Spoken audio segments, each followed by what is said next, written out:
Welcome to Better with Brii Renee, the podcast where we get real, get honest, and get better, one conversation at a time.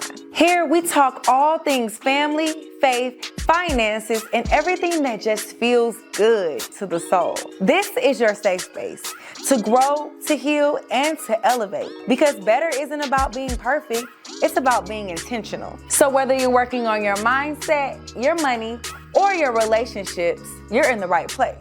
So let's keep it real, keep it light, and most importantly, keep getting better.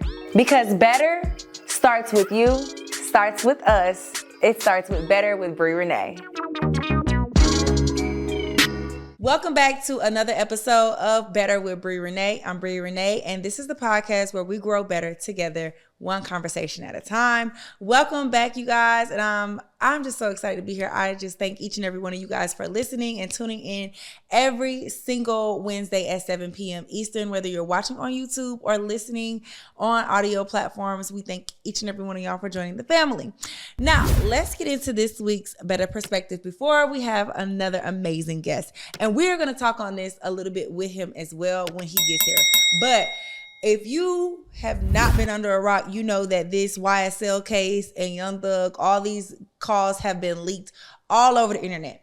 And one thing that stood out to me was like Young Thug was sitting here on these calls and on these recorded calls at that all day long, talking about everybody else's business, snitching and ultimately ratting on everybody, because we all know these calls are recorded for monitoring and security purposes, like they say. But they're being recorded each and every call. But this man ain't asked about none of his kids, not one time in these calls.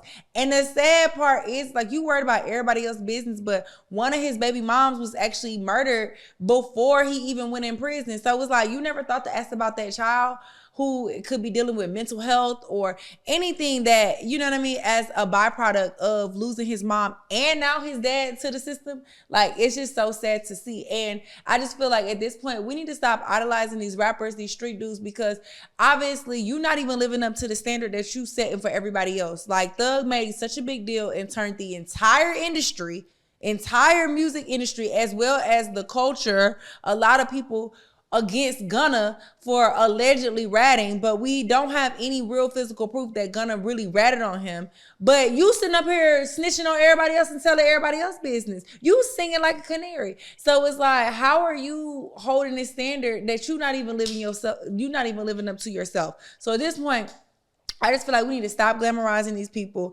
And I will say we all should take a master class from Gunna and how he handled this situation, because the rebrand that this man did, like, he is, one, came out of jail physically fit, obviously mentally stronger, but also putting out great music. He ain't addressed the haters not one time. He dropping music. He even is like doing collabs with smoothies, and he just did a 5K the other day. Like, the rebrand is crazy, and I feel like success will always speak for itself, and you can let the haters die on their own little hill by themselves. So you don't have to address everything. I'm learning that, because I'm somebody who want to clap back. Every time somebody says something about me, I definitely want to snap back. But the way he's gonna handle this and the way it's turning out in his favor, and every single tongue that spoke against him is now falling, it's like chef's kiss in the art of revenge, honestly. So that's this week's Better Perspective.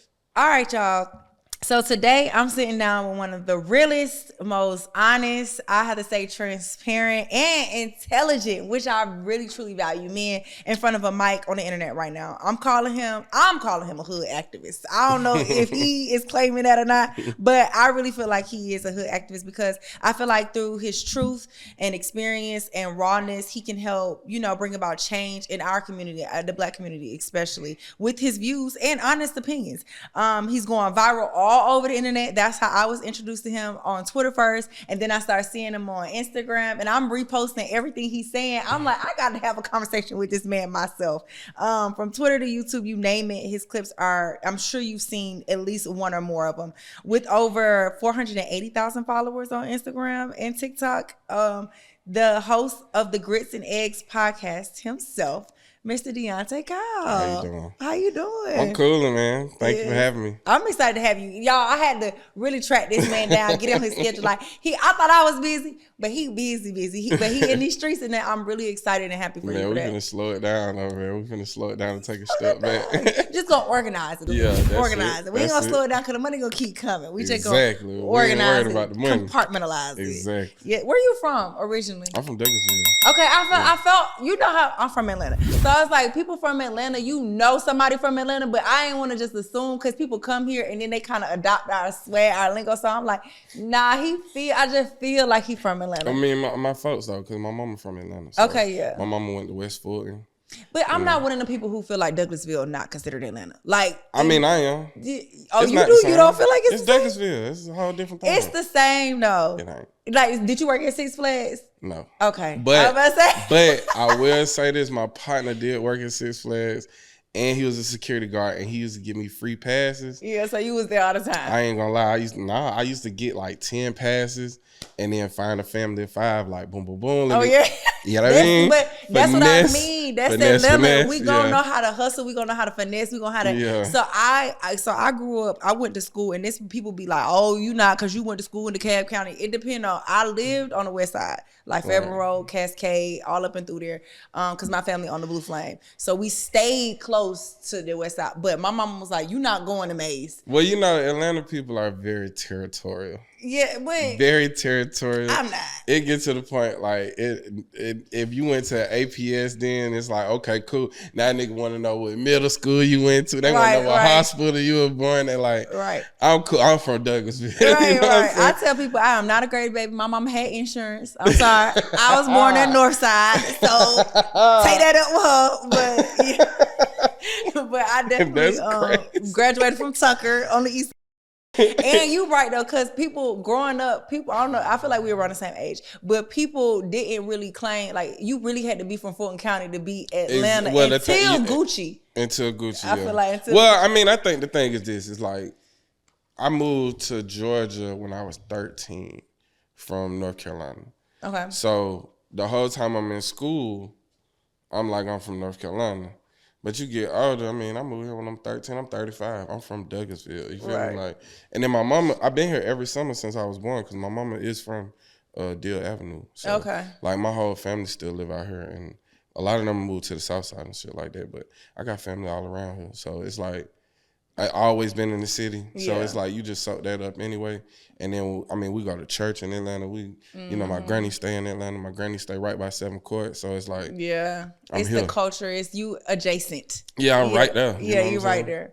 Now, speaking of Atlanta, with everything, and you already have spoke a little bit about this online, everything that's going on in the past few weeks, by the time this come out, the whole world know everybody business at this point, because Thug been on that phone talking to everybody about everything. I know them people was on the call like on that phone. I know for sure. I know them people was on that phone like, okay, like don't even want to hear no more. But the thing is, that's how it be when your folks locked up. They just be like, they be in there, so they want to stay connected. But it's also like, you know, these my folks. You don't want to. Yeah. You know, like shit, a lot of folks don't know like how that be how it is on Instagram.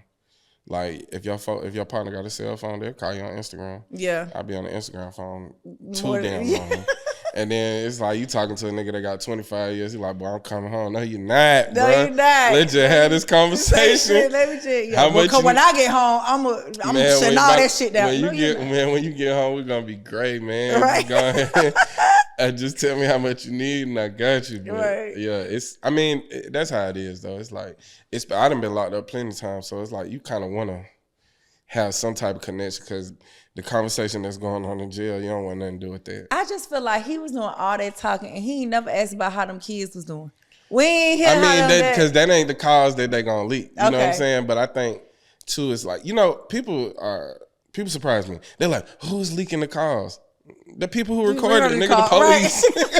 Right. That's who recording it. Right. The police, that's who leaking it. Yeah. They just trying to, they ruin his reputation for sure, but he ruined it too. Because, I mean, you're a criminal, you smart enough to know.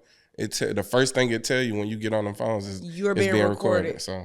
But I was going to say, do you think that he was doing that on purpose to try to get more information from the outside to trip people up, because like you said, I'm not even a criminal, and I got people on inside, and I know I don't even talk about certain stuff on that phone because I know it's being recorded. Everybody know that call being recorded, so it's like, why are you sitting there talking about it? It ain't that much pettiness, cattiness in the world, do you? A part of me felt like, was he going so deep in ratism that in Ratim Nation that he like, I'm gonna talk about this so I can get you comfortable to talk about some other stuff so I can trip you up with this too. I mean, it's like this thing, right? So nobody know what he did in that investigation room at that point, right? Mm-hmm. So I think it's clearly just like a projection thing, and I'm gonna throw dirt on everybody's name so I can keep my name clean. But I mean, at the end it got exposed, and now it's like, not only is niggas looking at you like you're a rat, but you also like a chatty patty, like you just pillow talk mad. You shitting on everybody you kick it with. Like, it's one of them type of things. So it just kind of completely ruined whatever the persona he had was. And I think that folks kind of was like let down because, you know, people was riding for Thug. Like, they was looking at him like he the ultimate, whatever niggas consider a street nigga is. Mm-hmm. But that's why I don't care nothing about that shit, because it's like nobody stick to that code. Exactly. That code just like it's a thing that, it's like an aesthetic. It ain't real, because everybody gonna preserve themselves when it comes time to do what they supposed to do. So, I mean, even like that shit come from niggas immortalizing Italians and mobs and shit like that. Because they, you know, that's where we learn a lot of our street shit is from, the movies and shit like that. And then niggas just figure out shit as they go along. But rinse and repeat it and try to make it hood. Sprinkle a little lemon pepper on it. Yeah, sprinkle a little lemon pepper. You know what I'm saying? Grab a little peach drink with that motherfucker. But that shit really don't. I mean, for the fucked up thing about that code is like the people who follow it end up on the losing side of it because they in the minority. Like the people who actually honoring the street code that keep you right. They be the ones that sit down. It ain't even worth it because you might have kept it solid with a nigga and he on the street. He probably ain't putting no money on your books. He don't call you, he don't take care of your folks. None of that, you know what I'm saying? So you sitting here doing time for somebody else to keep it real, but what if that shit was on the other foot where he had did that for you? Yeah, I was going to ask you, do you feel like we playing ourselves by living up to this street code? Because I feel like even people who not in the streets be trying to live up. Yeah, I mean, we playing ourselves, but we got to also like look at like what our media is and what messages are being delivered to us unknowingly. Like in 2004, 2005, we was wearing T-shirts at school that said "Stop snitching" and all this different shit. And we wasn't even in the street. We going to math, right? You know what I'm saying? I'm going to science, and I got a "Stop Snitching" shirt on. But I think it's media, hip hop culture kind of push a lot of street messaging and street morals onto people that might not necessarily be in the street. Also, as a way to kind of make us aspire to that shit.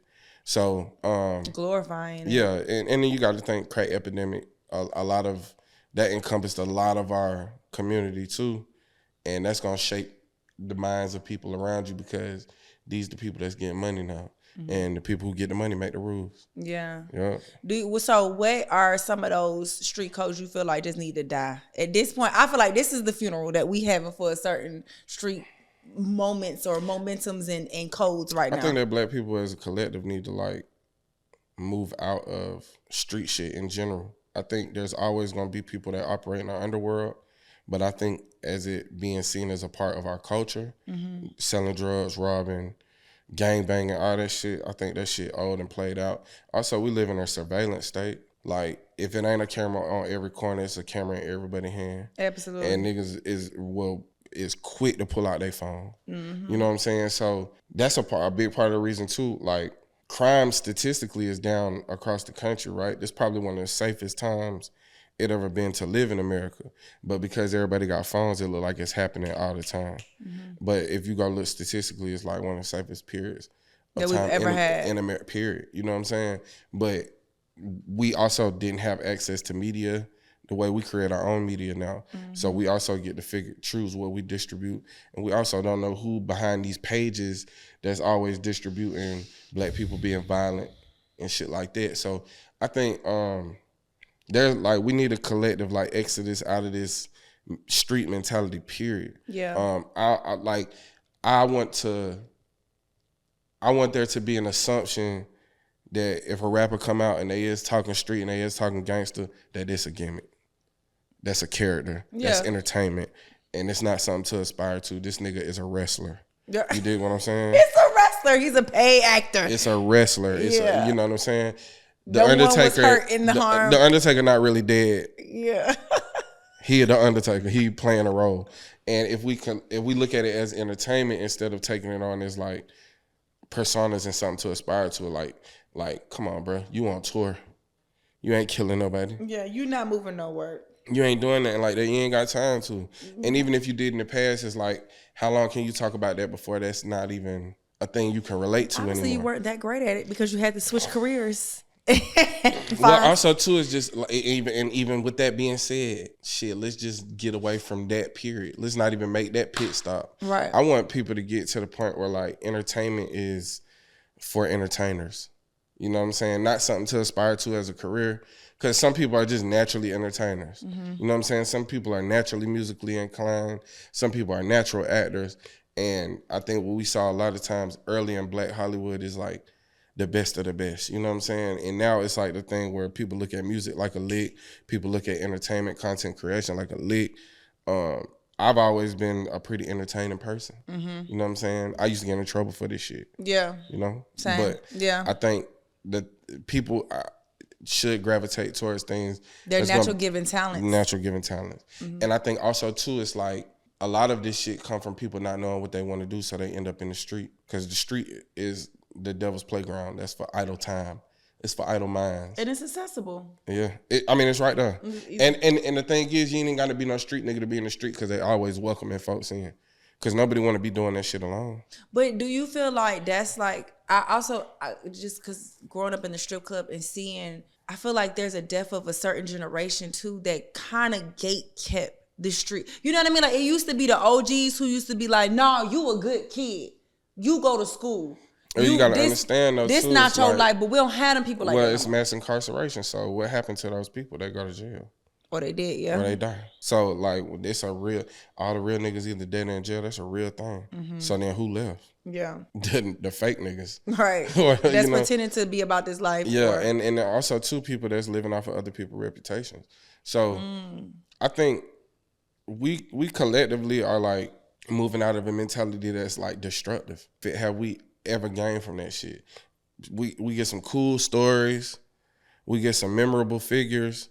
Some documentaries. Some RIP t-shirts. RIP t-shirts, that's it. Some 5 verses. Mm-hmm. But that's not enough to like continue like funneling in a whole generation of men into the streets and into prison or into the graveyard. And you talk about like who's backing this, like who's funding this rhetoric as well. And you look at those people aren't even living by or honoring this code either. Because when you look at the whole, how he said Lil Baby told, I think Scooter Braun, like, hey, no, I'm not having this conversation with you about buying out a QC. And then he had it with Pete, and then Pete sold it. But it's like Scooter Braun, they're doing that to, again, fund. They not living these street codes. They trying to make some money off of us. That's the other thing, too, is just like white people look at us as entertainers and entertainment. As products. Exactly. And like your experience, that may be a very real lived experience and maybe something that you traumatized by. They look at it as something to commodify. Mm-hmm. They don't care nothing about that. And also too, if you pay attention, do you rich white folks ain't scared of these niggas? Because they know how to get to them. They know how to buy them. You all tough and you this and you that, but $2 million will change all that. Mm-hmm. You know what I'm saying? So I think that we also got to understand how we're viewed, and like, and that thing that we see as entertainment and definitely serious is just money to them. It's like something to make some money off of, and they don't care about what the fallout is because it's never going to affect their community in a negative way. The only thing it do for their community is make them rich. Yeah, that's it. Even when it is fatal, we've learned that it still profits them in some kind of way. So like you said, it's really all numbers and money and profit gain and profit loss, and they not even losing really. And also too, it's like up to us is like the consumer to decide what we take on as like our culture and our music, because we listen to this shit. And we dance to this shit. And we make this shit. We creating the trends and the TikTok dances off of it and making it go viral. Exactly. And it's like, but we don't want to hear. I mean, we do want to hear real shit. I think that's been very evident over and over again. But it's also like we don't create the distribution of it. So there's also an aspect of it, too, of like what they choose to use to represent us, too. Mm-hmm. They like that ignorant shit. Yeah. Because they keep us materialistic, that keep us infantilized, where you got 30, 40-year-old people acting like they 20, dressing like they 20. Whereas like back in the day, you could tell what a 40-year-old was. You could see a 40-year-old, you know they 40. Now it's like, shit, if you just judge people off their clothes, they all look the same age. Yeah. So it's like, I think there's a benefit to Black people being at the bottom of this society, because we just are like feverish consumers, materialists, but we don't like own anything. But we create a lot of shit, but we don't own none of it. And that's beneficial to the higher ups. Absolutely. And we were just talking about how like we have often fantasized even athletes and entertainers as elite, like a quick way to get on. But I think it's because there have been a lack of education in our community teaching the younger people like there are other ways to get a bag. Absolutely. You know what I mean? And and I think that's one thing that I've always wanted to try to do with my platform is like showcase like, oh no, this is somebody. And even when having a conversation with my mom, like this is how you can make millions in a business that's really gatekept for them. But like, I heard you talking about a little bit on your podcast before, but what are some ways you feel like we missing out or our community is overlooking the bag? Well, I mean, for one, we can't be shy from hard work, like things that's going to actually take time and dedication. I think the appeal of the streets is that you don't work for nobody, per se. Yeah. But you slick, dude. I'm about to say the plug. Shit, you work for the government. You work, that too. Because you finna end up in one of their facilities. So. You hate the feds so much, but you really. Buying their guns. Yeah. You know what I'm saying? You ain't got no gun permit. Where you getting the guns from? So, I mean, whatever. But I don't want to go on that soapbox. But I'm going to say, like, my big advocacy has been for trades. This country is in desperate need of skilled tradesmen and women, desperate need of, like, electricians and plumbers and HVAC technicians. I would say, like, commercial driving is always going to be there. That's, like, the easiest way into getting into the trade space. But, like, we need engineers. We need a lot of, like, There's things out here that we're just not exposed to, or we haven't exposed ourselves to, or just having the know-how. And I think that a lot of people think the barrier to entry is difficult, but it's like extremely simple. It's easy as just going to a tech school. People who are academic are always going to be academic. You ain't got to like convince nobody to go to college. People that's going to go to college going to go to college. Yeah. But I think for the people that don't feel like college is for them, they don't know what the alternative is, and a big alternative is just getting into trades. A lot of young men have reached out to me and thanked me just for exposing them to that information. And now it's like welders, electricians, plumbers, they hit me up all the time, just thanking me because they in it now. And they making money and they getting to money at a young age, 20, 22 years old, and they got a consistent check. They making more money than they ever thought they could make doing something legit, you know what I'm saying? And a lot of times too, like you also talking about just like 1% of the world is like billionaires and shit like that. It's also 1% of niggas in the street actually touching any type of money that's gonna warrant a federal investigation. The rest of niggas is outside living day to day, living check to check, but they just ain't got no money to punch no clock into. But I'm a big advocate for trades. I think if we always gonna talk about how we gonna build community, like if we gonna look back at these communities that we celebrate now, it was built by businessmen and tradesmen. And like people that understood how to build things, understood how to fix things, and understood the business of things. And we need a lot more like, you know, people that's like get into law. You know what I'm saying? If you care about your community and you want to help niggas get out the street, help them be the case. You know what I'm saying? Or get into business law, help them get some money, help them figure out what to do with their money. It's a lot of things we could be doing out here, but I think that our barrier to entry to the streets is just so easy. It's just so easy to do. I mean, because basically you're doing nothing for real. Yeah. Drugs to themselves. Yeah. And the appeal, like you said, of I'm working for myself and I don't answer to nobody, but like you said, ultimately you are. And I think that the hard work part is what deter. I don't want to be electrician. I don't want to go out there and but you're gonna do it when you go to prison. For free. For $12 a month. For free. And don't let you have a big case. They might confiscate it. You know what I'm saying? I mean, that's legal slavery. Yeah. So, I mean, what you won't work for now, you'll work for later. Yeah. And then also, too, it's just like the probability is so low of being a rapper. The probability of being in the sports world is so low. We talking about 1% of people that, 1% of 1% that even become something to talk about. Yeah. So that probability is like, I mean, we talking about a needle in a haystack, but the probability of you like going to school and being an electrician is like 85%, 90%. If you go and apply yourself, you'll have your career where in 5 years, you'll probably be making more money than anybody in your family ever made if you come from nothing for real. Also too, it's just like shit. I know like for a fact, last year I made more money driving trucks than my daddy ever made. Like me and him, cause I was trying to get him to co-sign on something for me. He was like, damn, I didn't know you were making that much money. And I'm just driving trucks, you know what I'm saying? But I'm probably making double what he made. And he been the same job 15, 20 years. You get what I'm saying? But him being a person that's just to know how to take care of business. But I just think that even if we're not exposed to it, we don't look for it. We always looking for something quick because we super duper materialistic. So we want to look like we got something. Fast.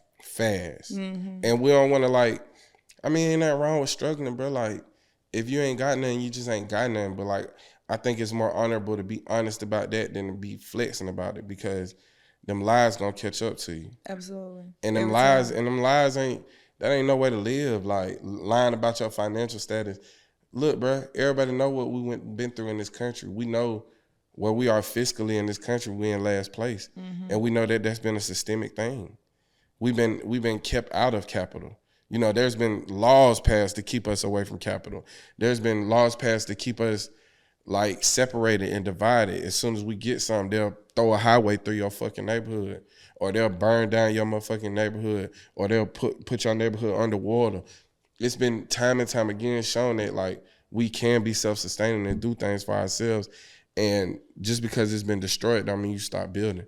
I think it take a lot more perseverance because, yeah, they might not come destroy your projects, but you in that bitch destroying yourself. Yeah.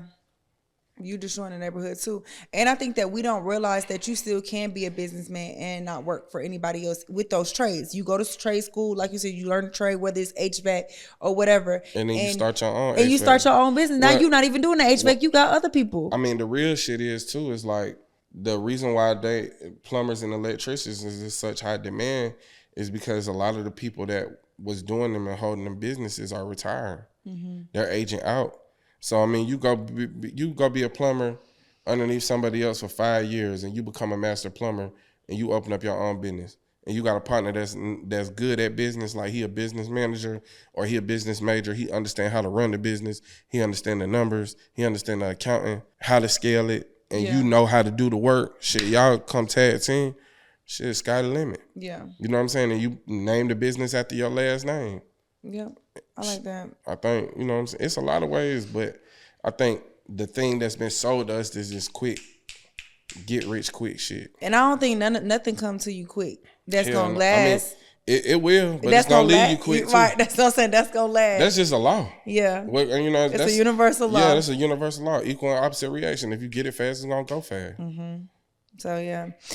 What are some ways, like, just shifting, what are some ways you feel like we can improve? Because we've been talking about the financial status or the financial health of our community. But I feel like, again, that's always our focus. Money. Like you said, we materialistic. But I think that if we really improve the family structure and the family health dynamic of our community, that can help us sustain, because you got to have a not even an OG, a dad.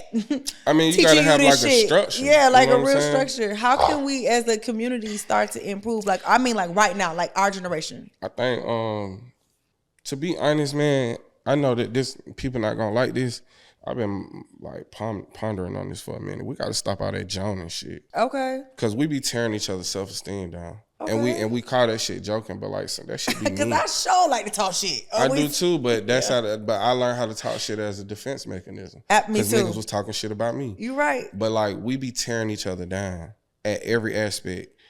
No matter like what your body type is, your skin complexion is, your features, anything, your shoes, your clothes, we love to tear each other down and mask it as a joke. But like niggas know them jokes live with you. Mm-hmm. I remember what niggas used to say about me. I still think about the jokes that. I still think about them jokes because they weren't jokes. It's like niggas trying to cut into you. Mm-hmm. And so like a lot of us out here like trying to cover up insecurities that was created for ourselves as kids. Like, these ain't things we need to pass down. Like we need to create a culture of speaking life into each other. Damn, that's deep. Cause when you say that, like, okay, I got big feet, right? Growing up, I'm tall. I always got picked on for having big feet, but that bred my need to buy nice shoes. It don't matter if my feet big because you ain't got these. You see what I'm saying? Right. So and then that really funnels into consumerism. Like when you think about it. All of us is so materialistic because we're trying to cover up physical flaws that people done pointed out about us. And we tear each other down. It's another defense mechanism. We don't want, this shit come from slavery, bro. You don't want somebody thinking too highly of themselves because white people will kill you about that shit. So that's how we learn how to. I gotta keep you humble. We gotta keep you humble so you can stay alive. But like, bro, we passed that. Also, too, it's like now you making people aspire to shit they can't afford to cover up their flaws. Mm-hmm. We gotta create a culture of speaking life into each other. Cause like the world speaks so horribly about us. And I get it, culture. Hey, chitlins was culture too. We also decided that ain't good for us. Mm-hmm. You see what I'm saying? It's a lot of things along the way that we done decided ain't good for us.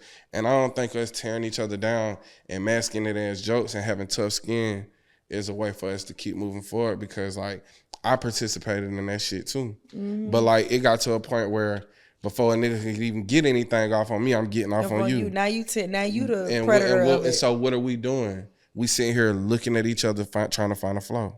And now when we see each other, instead of seeing the good qualities, instead of seeing the beauty in each other, we looking for a flaw so we can point that shit out. Mm-hmm. And then we calling that our culture. That shit gotta go. Yeah. Because we tearing each other down. We creating a whole, like, also too, even within the family, like, stop talking so much shit about each other, bro. Mm-hmm. If somebody gain a little weight, you ain't gotta point that out. If somebody lose some weight, you ain't gotta point that out.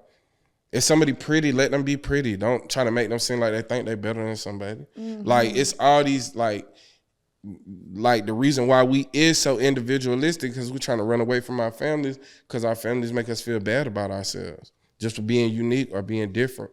And, like, a lot of that shit just come from self-hatred. So since I got low self-esteem and I hate myself, I'm going to make sure you do too. Mm-hmm. And then we call survival. It's survival, right? But it's like, up. Looking for the perfect space to bring your vision to life? Welcome to Visionaire Production Studios, where creativity meets capability. With over 10 dynamic sets, including a fully equipped kitchen set, we're built for creators, brands, and dreamers who don't just want content, they want cinema. Whether you're shooting a podcast, cooking show, campaign, or content series, we've got the space and the team to help you make magic and bring any vision to life. If you can see it, we can help you shoot it. Let's turn your vision into production at Visionaire Production Studios. When you sit here talking about it, I'm like hearing all of this shit in my head click. Like my mom, even on our podcast, I've talked about like how she used to be like, don't nobody care that you pretty. Don't nobody care that you cute. Are you smart? Can you think like, cause it was survival. It was about her teaching me to survive. Right. And so like this the thing though.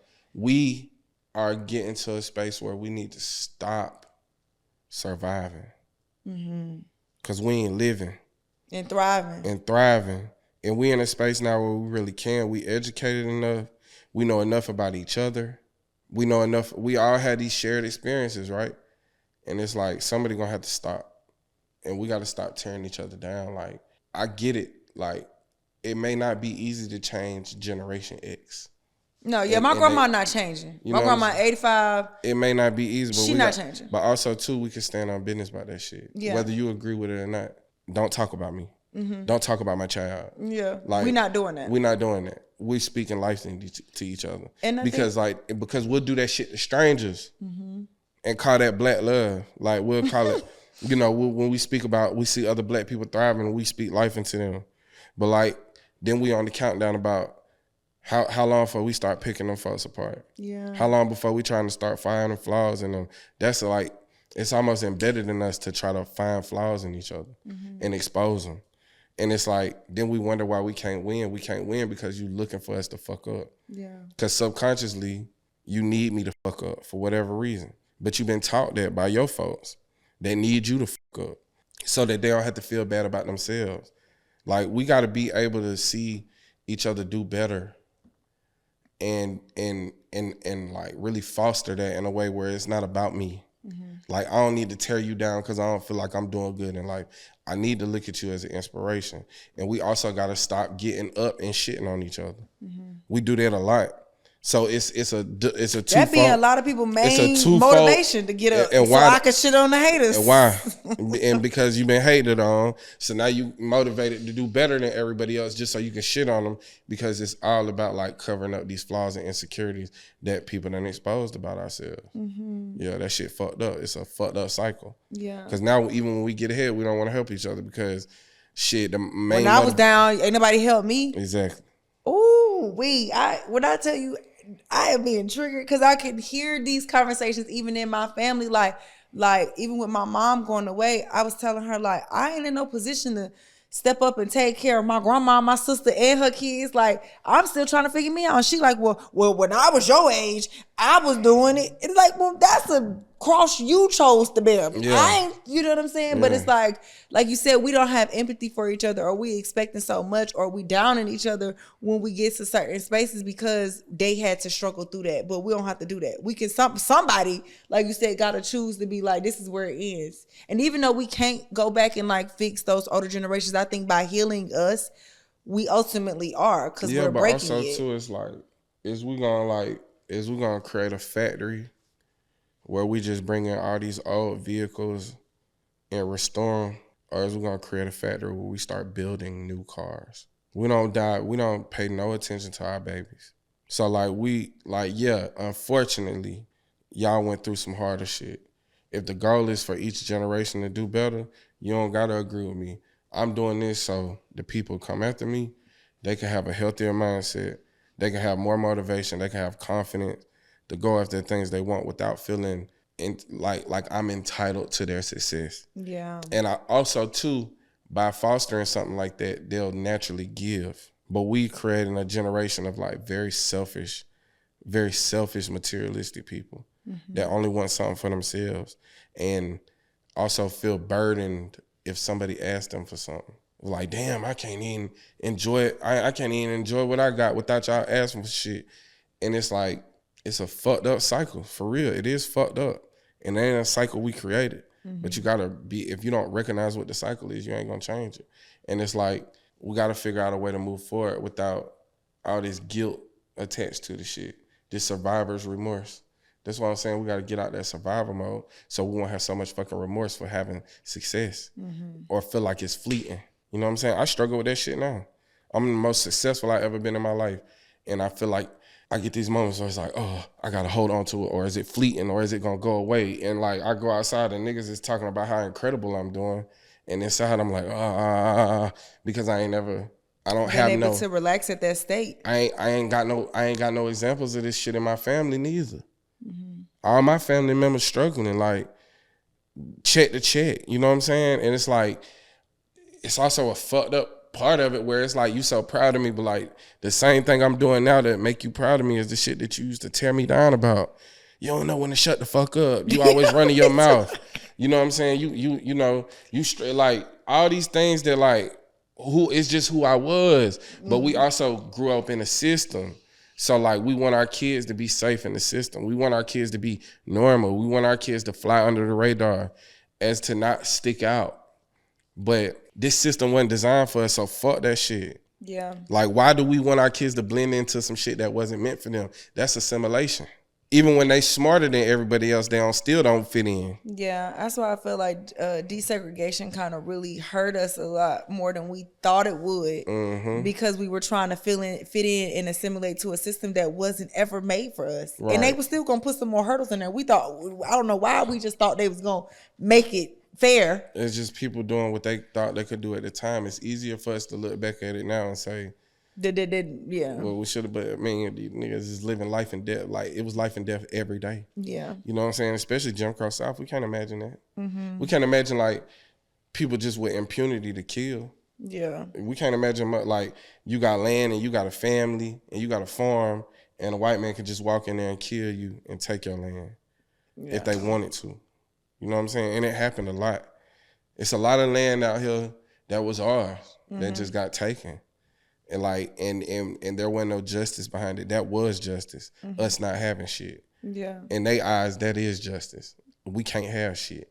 So we gotta also like be mindful of what we come from and not gloss over and not say it's old. Like the shit is affecting us. And it's really not that old when you think about it. It's like not this old. Is 1.5 generation Don't back. let white people fool you. Like 2 grandmas ago, you was in slavery. Yes. Two grandmas. Yeah. Like white people want you to get over this shit so you can get over this shit. So they can get over on you. And so they can do it again. And you think that you like, oh, well, I'm not gonna let that. Shut the fuck up, nigga. Shut up. Yeah. Shut up, bro. No, for sure. Cause you ain't outside, bro. You don't see the effects of this shit because you don't be around black people like that. And if you is around black people, you got this white man mentality of like, y'all doing this to yourself. No, nigga. You've been brainwashed. There's history. You can't ignore the facts of shit with your feelings. You can't ignore facts of shit for what you wish it was. You wish we wasn't victims of this shit. That don't mean we ain't. Yeah. Yeah. Even down to like the most minute things like the joning. I ain't never think about it like that, but that's exactly what that's a byproduct of slavery. Let me humble you so you can stay alive. So master don't think that you better. Don't think too highly of yourself. Yeah, that's be no uppity nigga. Yeah, and there's so many ways that we still have to uncover this to even change it. Yeah. So we have to keep talking about it. Hell yeah. How do you feel like us as black women can be a better support to black men right now? Because I feel like online, social media, it's just this rhetoric of us tearing each other down. And if we talking about really restoring the black community, the black family structure, we need each other. Absolutely. We genuinely do. But we do see black women, I have to give us credit. We're growing, we're entrepreneurs, we're hustlers, we're out educating. But even with those accolades, how can we be of better support to bring our black men along so that they not getting left behind? I think there also like or feel neglected. Again, there has to be we have to be mindful of our history. You can't think just because you did it that this is the way it is because you see it happening in other communities. Other communities ain't been through what we've been through. So you just left from a generation of men being funneled into the prison industrial complex. Yeah. Taken out the street, funneled in, or killing, or dead. You know what I'm saying? So like, I would say this is the thing. I'm not in a position right now where I want to say it's excusable because we know a lot. But also we have to be mindful like of the environments that people grow up in. And we got to be mindful like everybody is not growing up in an environment that fosters intellect. Most of us are growing up in environments that foster survival. And a lot of men think being a provider is being a brute. And my ability to harm and carry out violence, my ability to like puff my chest out and show my stature instead of like showing my intelligence. Also like when we looking at people online, we gotta also understand that all these people that are causing division are just hurt people. The internet doesn't differentiate between healthy and hurt. That's a fact. So 9 times out of 10, the voices that we hearing are hurt people, even the men. I be outside. I've never experienced the shit that be happening on the internet outside. That part. It always be love outside. But when you ain't outside, you don't feel the love. But you see the hate constantly on your feet. Because you isolated. And think about what it is. What's that called? It's called a timeline, right? But it's also called a feed. Mm-hmm. When you scroll on your phone, it's called a feed. And you feeding that shit to yourself. Mm-hmm. So you feeding yourself self-hatred. And there are women out here who are hurt, who have been hurt by black men. There are black men out here who have been hurt by black women. But our community in general is hurting. Mm-hmm. And this idea of like this healthy, happy community is not going to come overnight. It's going to expose a lot of our flaws, and it's going to expose a lot of our experiences with one another. And a lot of us have been hurt in the worst way. A lot of us have been robbed of our innocence by each other. But again, historical context matters. If you look at everything as it is and you take away, you can't just go out and look at a tree, or an even better example, a house that's falling apart. Was once newly built.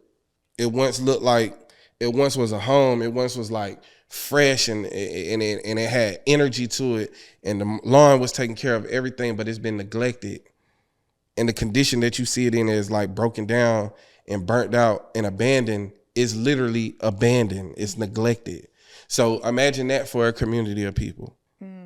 That's been abandoned, neglected. We can't just walk in and paint the walls. We can't just walk in and put no paint on that shit and say this is generational wealth. Right. It don't work like that. Yeah. And we don't want to address the real shit that's going on within us. And like it's a lot of sexual trauma in our community.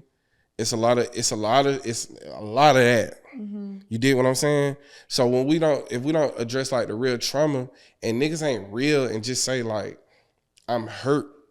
Or that you're real to take the time and realize how that hurt you. Because it's a lot of ways that we learn to cope with shit that we don't realize that is a trauma response. Okay, so then these people know that you traumatized, right? Now they gonna use that against you. No, not even that. Think about the structure of things. I'm finna put you in an environment that's so concentrated with all these traumatized ass people. There ain't no clinics in this motherfucker, but there's plenty of liquor. Mm-hmm. Plenty of that. Mm-hmm. And we're going to pour drugs into the community. Yeah. So you also done lost 2 generations of people to just drug addiction. Yeah. And then you got another generation of people lingering behind them on drugs. And then not even that, people don't look at it, but sex is another addiction that people turn to. It come out of sexual trauma. Yeah. It's a lot of shit afflicting our community. And we'll give up. We want to give up because it seems like a lot to overcome. But it's not hard to overcome it if we honest about it. Yeah. But, almost every guy I've ever talked to has lost their virginity or had their first time with the older woman. Same thing happened to me. And most men don't think that there's something wrong with it. They know something wrong with it, but they don't. But we taught to take pride in it.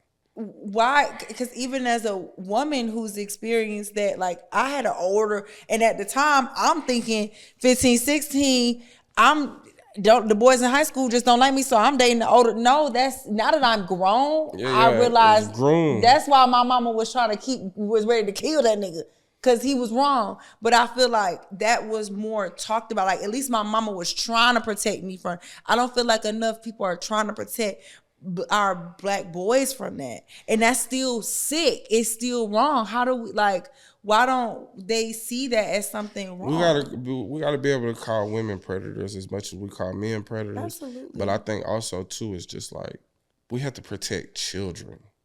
Mm-hmm. Period. Their innocence. Period. We look at this like man versus. We always trying to separate like men from women in traits, and always trying to divide. We always trying to describe what masculinity is versus what femininity is. Fuck that. These are children, bro. Yeah. And if we don't protect these fucking babies because we so worried about ourselves or like projecting onto them, then shit, it's gonna continue with the cycle. Mm-hmm. It's gonna continue. And it's like, I talk to my kids about shit like this all the time. Be honest and call the word what the word is. It's rape. Yeah. It's kidnapping. They will kidnap and rape you. They will kidnap and molest you. Mm-hmm. Ain't nobody supposed to be touching your vagina. Ain't nobody supposed to be touching your penis. Yeah. Straight up. Yeah. Or all that sugar coating it ain't gonna help nobody. Ain't no baby talk when it comes to shit like that. That's real, bro. That shit ruin people. Yeah. You did what I'm saying? And we ain't have enough conversations. I know in my household. And just because we like to keep shit hush hush. Yeah. Our generation is like I feel like the older generation, especially in Black communities, and my mom explained this about my grandma, because I'm like, damn, I don't really know nothing about my family for her. And she like, well, because it's too hurtful for her to relive and talk about that, bro. We gotta talk about it. Man, look, bro. Ain't nobody said that life was about happiness ever. And for people that's collectively not experiencing happiness, why the fuck we trying to manufacture it? We always want to feel good. That's where the drugs come from. That's where the alcohol come from. Always wanting to feel good. Because you always been feeling bad. But like the thing is, on the other side of that hard conversation is some freedom. Is some happiness. Instead of joking shit away all the time. That's another thing with Black people, like trauma responses. We don't realize. We make a joke out of everything because we don't want to deal with it. It's been too much. Yeah. How much goddamn can a one community deal with, bro? But at the same time, it's one of the most resilient and loving and embracing communities. So it's such a, you trying to like really destroy gods at this point, and it ain't happening. But if we don't see ourselves as such, it'll keep happening. How you get to this point where as a Black man, even going through all the same trauma, that you so open to talk about stuff like this? Shit, because I love my folks. I know that it's... Or even the stuff that you've been through. How you get to this point of where you're open about it? Because a lot of us understanding, like the girl who did that shit to me, it was being done to her. Yeah. I can't... Every predator started off as prey. Listen, this is the thing, bro. Some of this shit, you got to grieve. A lot of us stay in anger. A lot of us don't move on to acceptance. We don't want to accept it. Sometimes being in that angry space get us a lot of attention. Whereas in some space we ain't never been paid attention to at all. So it's all these psychological shit that's going on. I just didn't want it to define me. And I didn't want it to be this dark secret that I was holding on to. And like, I didn't want it to be this thing that I was repressing, because the repression made me overly sexual. It made for the longest it made me fear sex, and when I got over my fear of sex, I became overly sexual. In like every situation, I'm trying to fuck something, I'm trying to turn something into a sexual situation. It's just the most, bro. It consumes you, and it's like at some point, like you ain't even enjoying the sex no more. You just doing it. Yeah. And it's like, I think one of the biggest things for me is just like, if I want to feel better within myself, I got to be understanding of the person and what they may have been going through. I also am very understanding of like cause and effect. So like, it's going to require somebody to genuinely let go for some healing to start. Yeah. And it's like, I ain't holding that shit against Black women, because that little girl, whatever happened to her, she was a girl. You know what I'm saying? She hadn't healed or gone through nothing or addressed it. She was exposed to something, and now she acting it out. And ain't nobody addressed whatever boy or man did that shit to her, that exposed her to it, that exposed me to it. Luckily for me, I went through a stage of fear where I wasn't trying to expose nobody else to it. So I destroyed myself instead of destroying somebody else.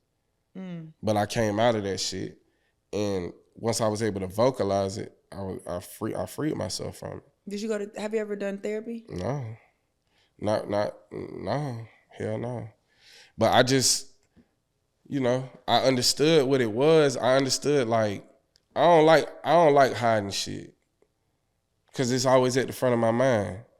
And then it's like I'm trying to put on, this where all that extra laughing and joking ass shit come from, and trying to be funny and trying to make people smile. And a lot of us don't realize too, food, especially in our community, that's an addiction. Shit. Like for me, that's where I was over 200 pounds in high school, because I was trying to eat. So many fucking. If I'm fat, nobody gonna want to do this to you. Know what I'm saying? Yeah, and that's a real psychological response to that shit, trying to make yourself unattractive. Yeah. Thing is, man, I done did so many fucking drugs and goddamn drank so much and smoked cigarettes and all this shit, bro. Like, I done been so mean to myself physically, but I'm very nice to myself mentally, and I'm very kind to myself on an emotional level.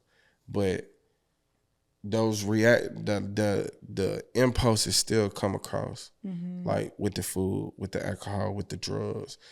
It still come across. Even with the sex, it's just like it come across. It's gonna come out, but it's like I ain't even sitting here as no person that's healed.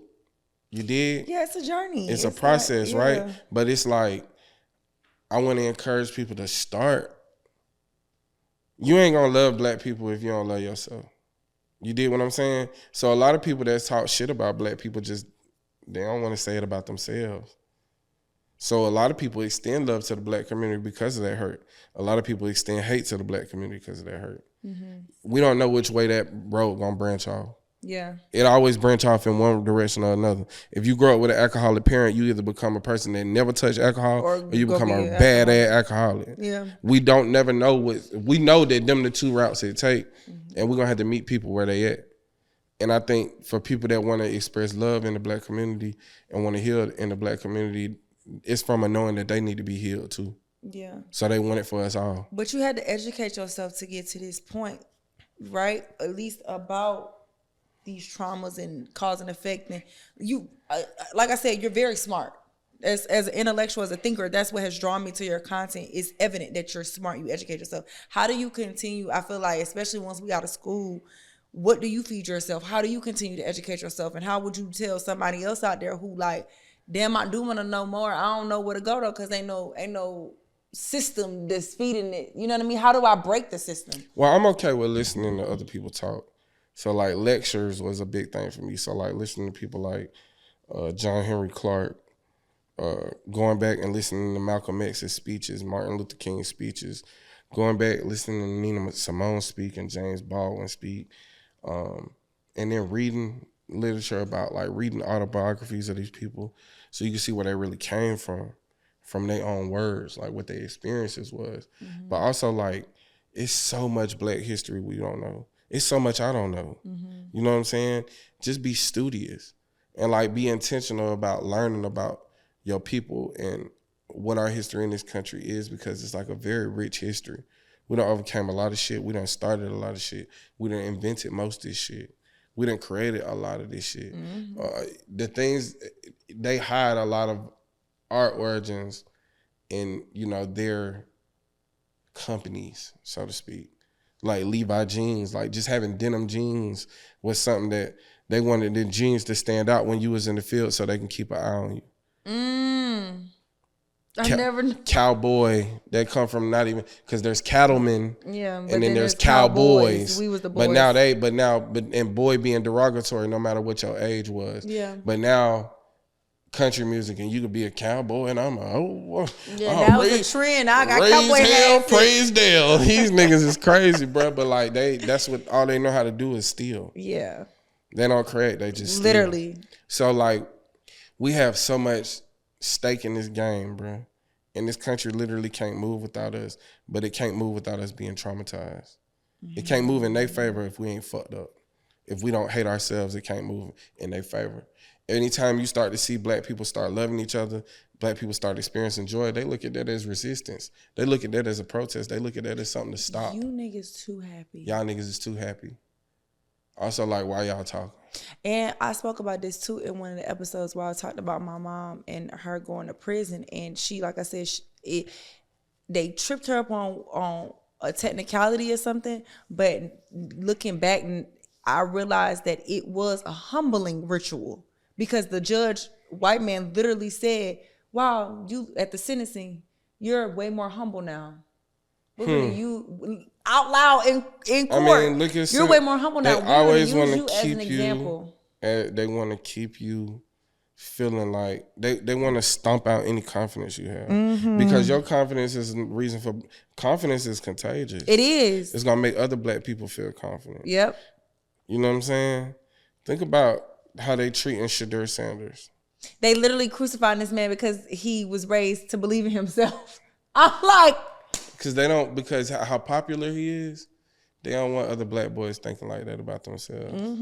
And I think that even the deeper into having a black father that believe in you, that's pouring into you, and now he believed in himself even back then. Yeah. So I think the thing is like black people have to understand, like we can't constantly be on attack with each other when we got people attacking us. We got bigger fish to fry. Yeah. I mean, and a big part of that fish to fry is us healing ourselves and coming to each other with a place of love, but also like what I was saying before, addressing the things that's hurting us.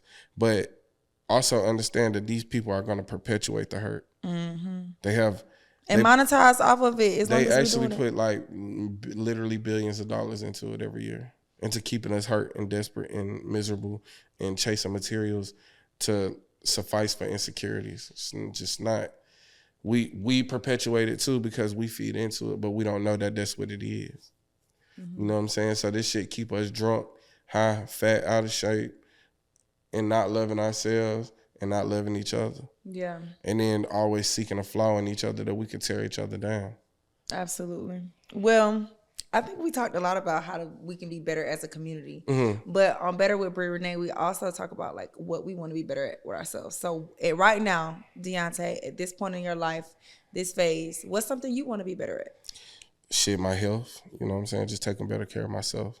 Like, I want to go to therapy. I need to. I know I've been through a lot of shit, and I know I make that shit look good, but sometimes it don't feel good. You know what I'm saying? And sometimes I don't feel good within myself. I was just telling bro that, like, I'm finna quit this drinking and smoking shit, get in the gym, and, like, really I've never seen myself at, like, my peak physical form. So I want to see that. You know, I want to experience it. It's such a good, like, I just started that. I would say I've been on a fitness journey. I feel like working in the strip club, it made me realize, because the niggas used to, you cute, you just fat. You cute, you the cute big girl with a good personality. Mm-hmm. So that's what made me want to lose weight for the superficial part of it. But I just want to feel good. I'm starting to feel that. I feel the difference. It's like the clarity you have mentally. Yes. The confidence. Because you overcoming something, you're doing something that's hard. Mm-hmm. You're doing something that's like you might not necessarily want to do. Mm-hmm. But by doing it anyway, it create discipline and create confidence. Yeah. Like, I'm going to do what I'm saying I'm going to do. But also, too, just like, you know, just dealing with a lot of shit. Like, dealing with the mental health part is something that I really want to explore in a real way. Because I know I got, like, a lot of things that I need to unpack on a personal level. That's why, like, I think I try to keep up this, like, everyday guy persona because I know that I got, like, my own demons and shit. But I'm not an everyday guy, and I got to reckon with that. Mm-hmm. But in order for me to really feel confident in not being an everyday guy, I can't do everyday guy shit. Mm-hmm. So I got to really step into my own power, too. Yeah. And I think... And don't be afraid of that. Don't shy away from that. Exactly. You know what I'm saying? I feel like I deserve it, though. Mm-hmm. And I deserve to get that to myself, you know what I'm saying? I think a big part of it too is just like, I got kids, man. I want to be around for my babies, bro.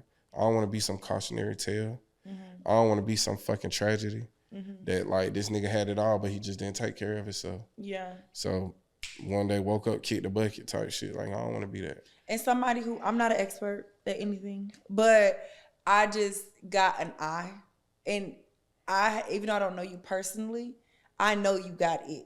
So you might not care or value my opinion, but I'm telling you, you got it. Like, I've seen it. You have it. I've been watching you, and I watch how people gravitate. Not even just how people gravitate to you. Even if nobody watched your shit, and I just seen your clips myself, I know you got it. Mm-hmm. So don't be afraid to own that. Don't be afraid to take pride in that. Right. And show up as that. Right. Even when because as somebody who, I know I got it. You know what I mean? And I have literally felt the same shit you feel. You know what I'm saying? I have been in that space where shying away from it. You're never going to feel like happy or like good about yourself until you start walking in that. Right. So don't be afraid to do that. You deserve it. Hell yeah, I appreciate that. Yep, and you gifted, and it's already in you. So just start walking in it. Yeah, I think it's so easy. Like, that's what I'm saying. I was just telling my partner, like, I'm just tired of doing the easy shit.